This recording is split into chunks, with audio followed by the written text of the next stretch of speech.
La peau et les muqueuses constituent une barrière physique qui protège efficacement l'organisme des agressions externes. Il arrive cependant qu'à la suite d'un traumatisme ou d'une infection, lésions cutanées, brûlures, intrusions bactériennes, fongiques ou virales, des microcorps étrangers parviennent à la franchir. Lorsque la barrière de la peau est franchie, l'organisme fait appel à des acteurs capables de lutter contre l'envahisseur. En effet, des cellules sentinelles de l'immunité veillent.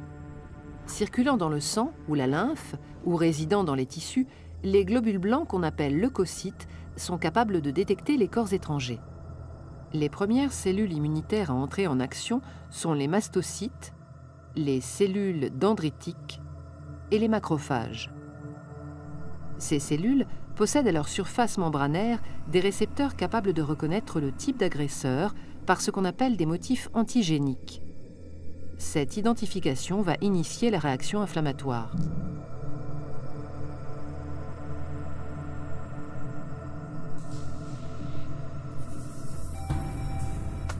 Après contact établi avec l'antigène, la cellule sentinelle libère des médiateurs chimiques, véritables signaux d'alerte pour l'ensemble du système immunitaire.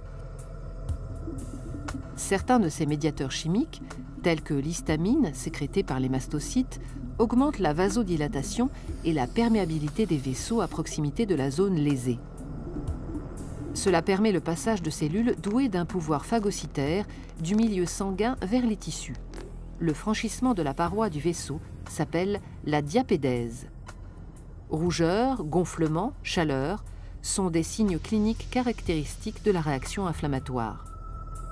D'autres médiateurs, les cytokines, émis par les cellules sentinelles, sont capables d'attirer en renfort d'autres cellules lutteuses, les phagocytes, sur le lieu de l'infection, en particulier les macrophages.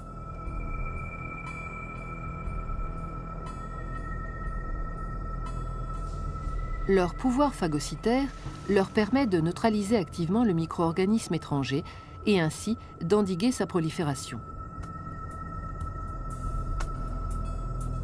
Dans le cytoplasme, le microcorps étranger, soumis à l'action d'enzymes protéolytiques, est littéralement digéré.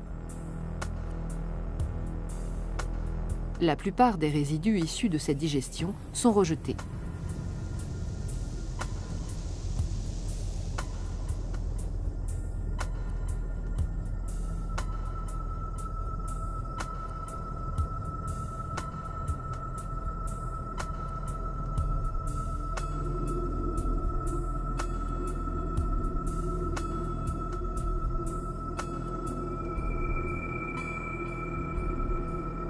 Parmi les cellules phagocytaires, les cellules présentatrices d'antigènes gardent un fragment de l'antigène qu'elles viennent de détruire.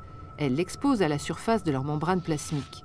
Dans le cas d'une aggravation de l'infection, ce fragment qu'on appelle peptide ou déterminant antigénique deviendra l'un des éléments déclencheurs de la réaction de nouveaux acteurs, les lymphocytes.